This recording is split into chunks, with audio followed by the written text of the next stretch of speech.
Card suite. Yeah, it's a 3-mana flash bird that can cycle, and when you cycle it, it could counter a target activated or triggered ability. Like a stifle. Yeah. Also, a lot of times players just use it as a late game finisher as well, just to beat down. They could flash it in at the opponent's end step. 3/1 flyer with flash. It seems pretty good. So tell me about what Jacob's playing here. Panza. Sure. Panza is basically more of it's a ramp deck that also attempts to resource denial your opponent. So as you can see here, he already played an Arbor Elf, try and get some ramp going. He runs. Usually pairs that nicely with a Utopia Sprawl. Yep, exactly. So he'll get Utopia Sprawls, and he's going to enchant. He can enchant his own lands there to also double tap for mana. Use his explosive turn 2s. Play a 4-drop on turn 2. Yep, 4-drop turn 2. He also is going to have Stone Rains in there to blow up his opponent's lands. Yeah, Stone Rain on turn 2 seems pretty good. Oh yeah, definitely. And you can see a Soulscar Mage, the former standard powerhouse. Thank God it's gone now. Yeah, you can see Devin trying to get try and get it out early, trying to make. He's going to have to try and get under Jacob quick here before Jacob can get out his. Big old Inferno Titan. Yep. So the Panza definitely runs some big finishers there. It's got Inferno Titans. There's one. That's Tireless Tracker. Another former standard all-star. Oh yeah, definitely. Why do you tell chat here why you think Tireless Tracker is such a good card? Well, Tireless Tracker is a good card because it draws you lots of cards. And what else do you want to do? It gets itself bigger. It draws a lot of cards. Yep. And so every time you play a land, you investigate, which later it'll turn into a clue. Every time you investigate, every time you crack a clue, it gets a 1/1 counter. Yep. So. All right. So we see Devin here already played. We got 2 more creatures coming out here. 2 Delver's Secrets. So these Delvers here that he played, these are flip cards. If on his next turn, on his upkeep, he gets to look at the top card of his library. If it is an instant or sorcery spell, he then gets to flip the Delvers. They will turn into 3/2 flyers. Very efficient threat. I remember playing against this guy when he was back in the Standard, but he's even better in Modern, even Legacy too. Been around for quite a while. Yeah, it's a staple of the Legacy format as well. So for Not those as big as he used to be, though. Used to be a lot more dominant. Definitely, yeah. I like him in this Wizards deck, though. He seems right at home. Oh, Seems for sure. like he's probably the best wizard other than maybe Snapcaster. You see Jacob there, Utopia Sprawl in his forest. He's going to... There he goes, 4-drop.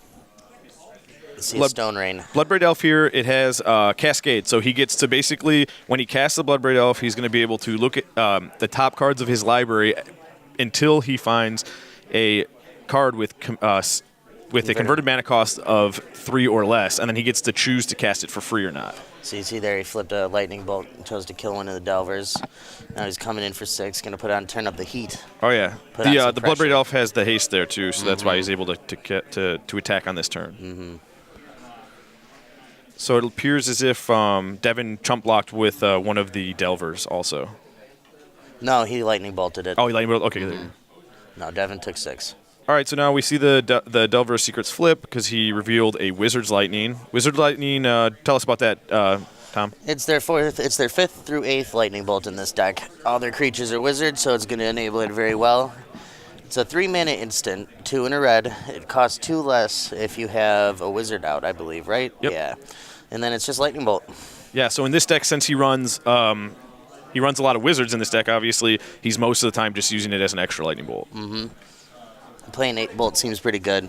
Well, probably more closer to 12. You got the Snapcaster Mages. So, all right, so let's look at the board state we have going on here. Jacob seems to be obviously creating a pretty large board presence here.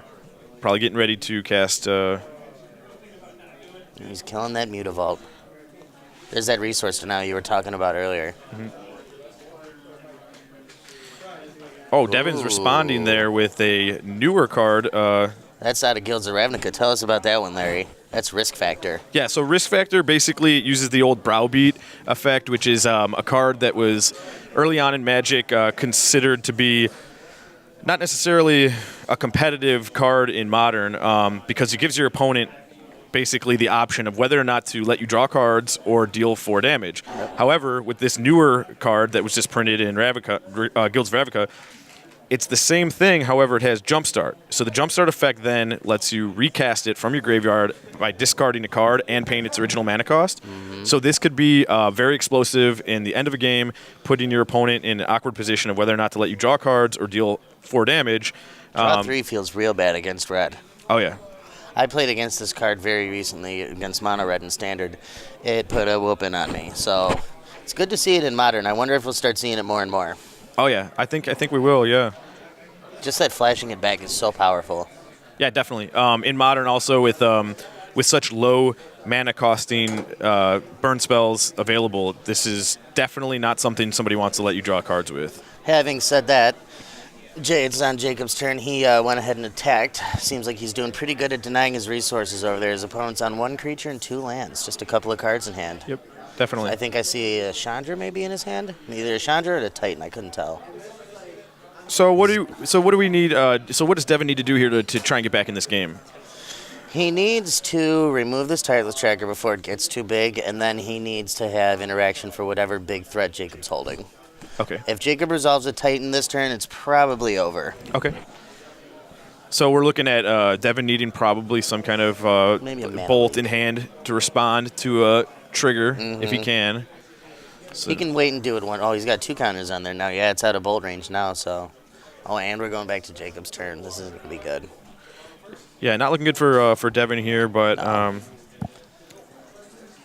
gonna pop one of these clues here. Looks like. Or no, he's not actually. No. Well, he's got, it looks like a Primal Command and I think a Chandra Torch in his hand. Is that what I saw? Yeah, that both looks cards like- really good. If he could get a Chandra on Yeah. here, he could either destroy the Delver, or also he could start drawing cards as well. You know what I like? I like going Primal Command. Yeah, I like Primal Command for 7. Maybe put a land on top or fight a creature. Sure. But I really like gaining 7 and just putting this game out of reach completely. Yeah, I agree with you. I think that also we see here Jacob attacking as well, putting the pressure on Devin, seeing if he's got something in hand before he decides to cast his spells. Yeah, hoping he's gotten something to spend mana on. It looks like he popped one of the clues there, if I'm not mistaken. Ooh. All right, there we go. That's There's not gonna be good for the nimble obstructionist we talked about, which is he cycled it to use its stifle effect, and as well he gets to draw a card on that as well. Correct. That's actually an important part of the nimble obstructionist is it does replace itself and get an effect, which is obviously very important in Modern. You never want to really go down in card advantage. However, that's a Chandra Torch. That's true. Another former Standard All-Star from this past format that I'm very happy is gone. Yeah, Chandra. Tell us a little bit about Chandra. What you know about Chandra? She's Red Jace, the Mind Sculptor. She's probably the best Red Planeswalker they've ever printed. Right up there with Jace, Liliana, maybe Teferi. She's probably like in that Mount Rushmore, I would say. Here we go. We got Devin to scoop there. Yeah, Devin's going to scoop to Chandra. I don't blame him. All right, so we have a list here of the sideboard cards. So we'll just kind of go over a little bit of what we think is going to be coming in. So for Ponza here, we'll probably see.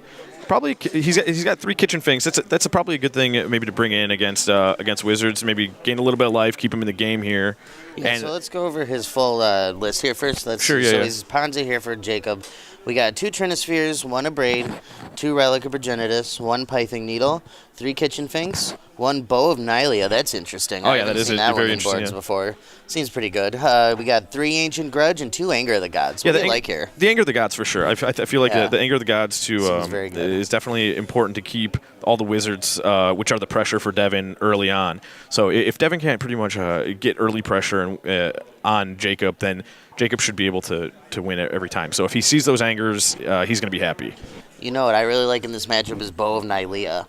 There's a mode on that card that says destroy target creature with flying. Ah, Yeah. very cool. Yeah.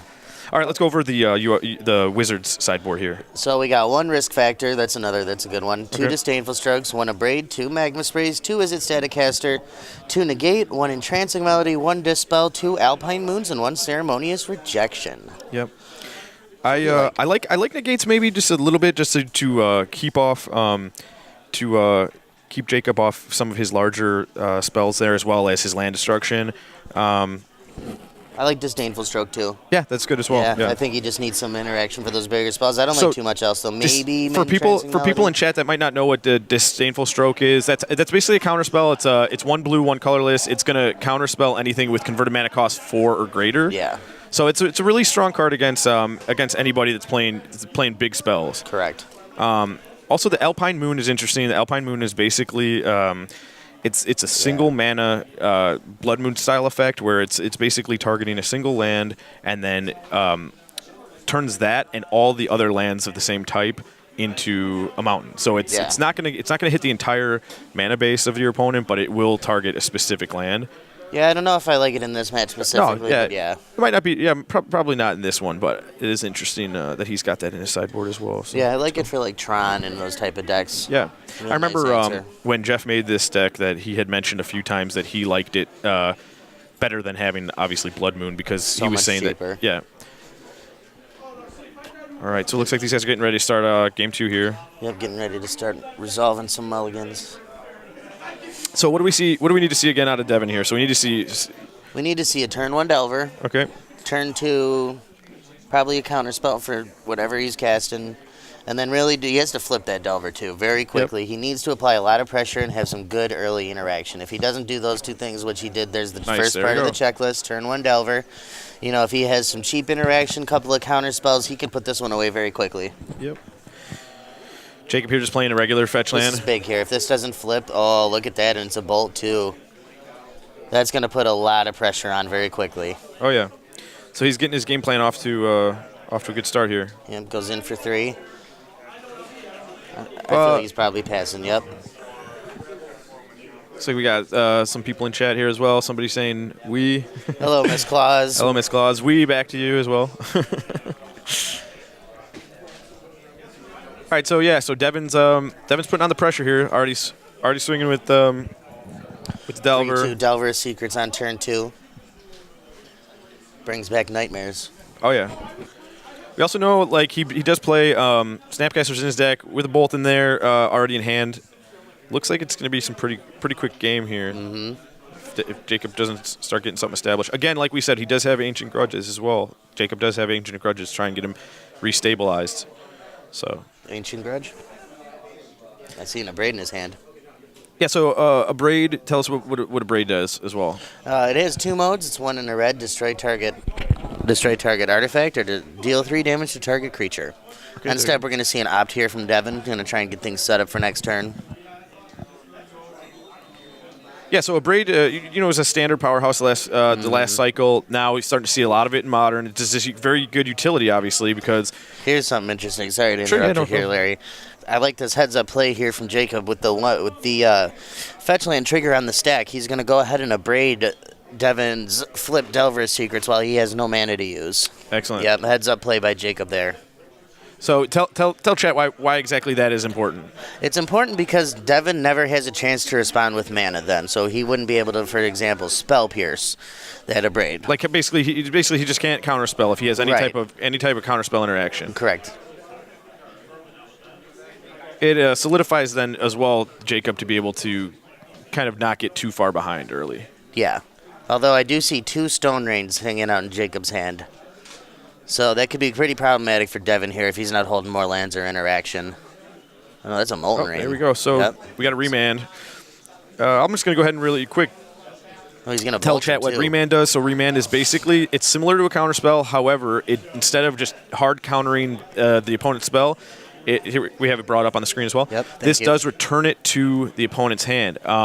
You do draw a card, though. So this is used in a lot of tempo-based decks that basically want to win early and don't care so much about hard countering things. They care more about just getting cards in their hand, putting the opponent behind a turn. Yep. It's basically a little mini version of a Time Walk in that regard. Exactly, yep. And Time Walk is... Take an extra turn. There you go. It's an older card that lets you basically take an extra turn. Right. And there's a pretty good Modern play there. Seems pretty standard Snapcaster Remand. Yep, so Snapcaster Mage again, if for any of our viewers here that are just maybe getting into Modern or newer to the game, Snapcaster is a Modern staple. It's basically a cross format staple. Best art Snapcaster, too. It's going to let you basically recast stuff in your graveyard, and also it's going to give you a body. We did see a newer card in Guilds of Ravnica actually get printed that has a similar effect. However, you're not getting a creature with it. I think the creature part of Snapcaster is very important. Another remand. Because the decks, obviously, that we're using it in, this is the mission briefing brought up here. That's the new card in Guilds. The body just is... Wow, look at that. So Devin executed his game plan exactly how I said he was going to have to. He got a creature out, protected it a bit, had a couple of remands, couple of bolts. That's exactly what he needed to do to get that game. Yeah, and when he gets going off that fast, it's there's not a lot that Jacob could really do at that point. Yeah. Jacob had interaction for the first creature. The second one was able to stick. 3 lightning bolts and 3 remands is enough, though. Yep. Yeah, so like I said, the Snapcaster against Mission Briefing, the reason that I think it's really good is because the body is extra pressure, allows you to have blockers. It lets you also have, if you have bounce effects in your deck, like Jace the Mind Sculptor or Cryptic Command, it lets you bring the Snapcaster back. We're still not really seeing Mission Briefing being used in Standard that much yet, are we? Not quite, although I am starting to see it pop up in, like, 1,000-Year Storm lists. Okay. I'm playing Jeskai Control. I'm trying to find room for one. Okay, there we go. See if I could, play my 5th Settle the Wreckage. Ah, very cool. Yeah. Settle the Wreckage is a great card, obviously seeing it a ton now in Modern. At first, people were a little bit unsure about playing it. They were afraid of giving the card advantage for getting lands, but now we're just seeing it come into Modern pretty well. The decks that use it, they just obviously want to be able to get rid of... It's Mass Path to Exile. Yeah. And the thing that's nice about it is even if it's not in your hand, your opponent is forced to play as though it is. Yes, exactly. If they know you have it, they're going to play a certain way. So the card is very good. The Standard is a very powerful format and has been for the last couple of years. Yeah. Since I'd say Kaladesh, things have gotten kind of broken. Oh, yeah. All right, here's see these first 7 hands starting here. So, all right, so Jacob's going to be here on the play, guys. What do we need now, Tom, from Jacob if he wants to try and get ahead here? I want to see, we got Devin on a mulligan. That's not going to be good for him. Well, from Jacob's side, we really need to see a turn 1 Dork, turn 2 either like a Stone Rain or Utopia Sprawl with an Arbor Elf out for a 4-drop. So you want to see him pretty much getting some ramp out early. Yeah, and I really want to see some early land destruction. I really want to see him, because he's on the play, I want to see him destroy his first land and then destroy his first creature and just be far enough ahead that it doesn't matter. Gotcha. So we're looking at Jacob trying to get a little bit of tempo ahead of this tempo deck then, basically. Yeah, right? correct, especially since Devin's on a mulligan to 6. Okay. The resource denial plan is going to be very backbreaking in this matchup. Gotcha. If we can see like a turn 2 Molten Rain, which I'm thinking we're going to see turn 1 fetch for Utopia Sprawl here, we're going to see a Stone Rain on turn 2, and that's going to be pretty bad for Devin. Because on a lot of times these lower to the ground aggro decks, if they're on a mulligan, they won't have more than 1 land. So we'll see. Yeah, we'll see what he does here. So looks like you were right. Classic start here with Utopia Sprawl on the forest. Again, this is going to allow him to basically tap that forest for 2 mana. Important ramping for this deck. Now Devin, though, again, starting off with the turn 1 Delver. Yep. So pretty fast for him as well. I think we're going to see what I was saying. He's going to go for the Molten Rain here. Yeah, Molten Rain would be great here. I already see that Devin does have extra lands, obviously, but there you go. So this is him trying to get some tempo, get ahead of Devin. This puts him ahead pretty far. So that's a Bloodbraid Elf sitting out there in his hand. That's going to be great for next turn. Okay. Turn 2 Molten Rain into a turn 3 Bloodbraid Elf is exactly what Ponzo wants to be doing. So now we do have the Delver flip. So Devin's not in the worst spot because his deck can operate on low amounts of mana. Right. He definitely doesn't want to be just only at 1 land, but he can sit at like 2 lands without much of a problem. He doesn't need to be at 3 lands. Right, and he is doing what he wants to be doing. His Delver did flip on turn 2, and he's got his mana there, so he's not out of this game. He is on a mull to 6, so we'll see. Having said that, Jacob is on 4 mana already, and he's about to play a Bloodbraid Elf, so if he hits a Lightning Bolt or some type of removal spell, that's not going to be very good for Devin at all. We got someone in the chat here trying to get Harvard going. Yep.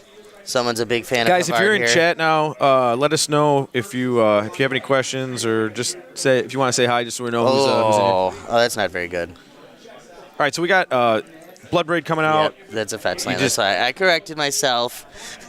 Flipped into a Stone Rain. The thing is that Devin was pretty smart. He left his fetch land.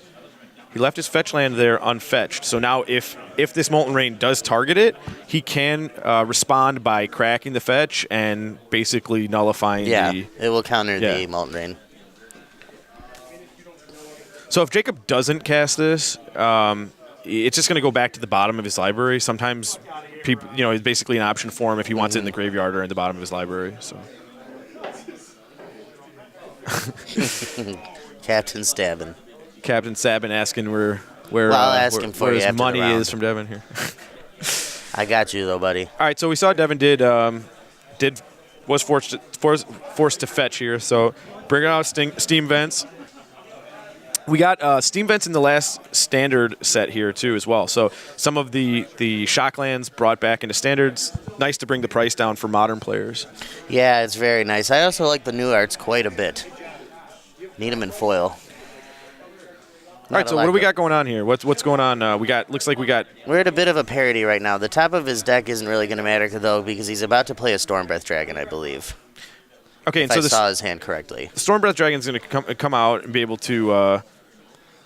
here we go. No, it is a Bloodbraid Elf. Two different arts. Yep. The classic. We're gonna have to get after Jacob on that one later. Yeah, his cascades have not been impressive this game. All right, so he's gonna he cascaded into an Arbor Elf, just another mana dork here. Then they're both gonna resolve. He's gonna put a little bit of pressure back on Devin now, forcing Devin to either interact here. Here's another heads-up play 6. by Jacob. He's going to fetch in response to his fetch because now he can Lightning Bolt that Delver if he wants. Gotcha. Okay. Yep. And then that without 2 mana up. Again prevents counterspell interaction. Right? It prevents the number of counterspells because there is 1 mana interaction, but the amount of 2 mana interaction that exists in the format is quite a bit higher. Much higher. Yeah. Okay. And also probably we already saw obviously remands, and with with him only having access to 1 mana right now, he can, if a remand was to go off, he wouldn't be able to obviously recast it. Yeah. And he's going to take another 3, and then Devin gets to untap again and hold up mana, and you never know. So making it's those small decisions that really get you these big margins in Modern. Mm-hmm. So Devin needs a big turn here. He needs to be able to get another threat on board, and also possibly be able to counter a large threat from Jacob at the same time. Most of his creatures do have flash, though, so him not playing one isn't that relevant at the moment. I'm expecting probably like a Snapcaster Mage or maybe a Vendilion Click, though. That would have probably been a draw step thing. Also, the Nimble Obstructionist. The Bloodbraid also is only a 2 toughness creature as well. True. So if for some reason Devin decides he wants to block with a Snapcaster, that's an available option as well. But it doesn't look like he has anything in the yard really that he can flash back, so he probably won't want to just. Looks like he's going to take 4 here. Maybe his hand's just bad. I can't really see it. He does also have that risk factor. So the risk factors in this deck, I'm not sure if he sided them out, but that's a 3 mana instant that he could cast. Oh, he just casted Kitchen Finks. So for people in the chat that aren't familiar with Kitchen Finks, it's a. Do you want to go ahead and tell Tom? Or? Yeah, Kitchen Finks is a very powerful creature. So for 1 colorless and 2 hybrid green and white mana, there it is on the screen. You get a persist creature that when it enters the battlefield, you gain 2 life. Doesn't sound like the greatest, but tell them about persist. Yeah, Larry. So the persist is if the Kitchen Finks dies, he could use it as a chump block, or he could attack with it. If it dies, it's going to come back to the battlefield with a -1/1 counter on it, and he's going to also gain the life again. Mm-hmm. So we see Devin here. That end step Nimble Obstructionist we were talking about. Yep. Just a 3/1 flash flying is good enough sometimes, right? Yep. It looks like he didn't decide to attack with it. I'm not really sure. That is a Stormbreath in his hand. I feel like Jacob's about to get beat here. Not Jacob, Devin. Devin, me. Yeah. I feel like flashing in the Obstructionist and then not attacking with it shows that he's a little bit nervous about not having enough spells in his hand for pressure, so he's keeping it back as a blocker. Yeah, no, he's very much behind. He has to try and he can't race in this situation. That Kitchen Finks represents too much life and too much damage. Although I don't understand this play from Jacob, I really just want to see him slam a Stormbreath Dragon. Yeah. Every spell you've been playing so far has been resolving, so that really tells me there's no counter magic held up. And I feel like Stormbreath Dragon is just going to end the game. Let's see if we can get a Stormbreath Dragon pulled up on the screen here really quick so viewers can see. So Stormbreath Dragon's an older card from not older card necessarily, but I mean it was a Theros heavy played card in Standard. This card obviously flying, haste, protection from white, huge. Not really necessarily the text that matters so much against Devin's deck, but the lower text is important. It's when it becomes monstrous, it deals damage to the opponent as well, and because Jacob does usually have enough mana ramped up, he could probably get that off sometimes. The monster. Yeah, no, he's got it sitting on board. He just plays it this turn. He's got 2, 4, 5, 6, 7 mana there. So plays it this turn. Next turn he can go monstrous. Yep. So Jacob here. Yep. There you go. It didn't end up mattering. And he did have one of the risk factors in hand. So he did have. I wonder if he had that in hand, but when he played the obstructionist as well. Kitty. You're correct on that one. All right, well, that was a pretty good matchup. We saw basically Ponzo's able to out-tempo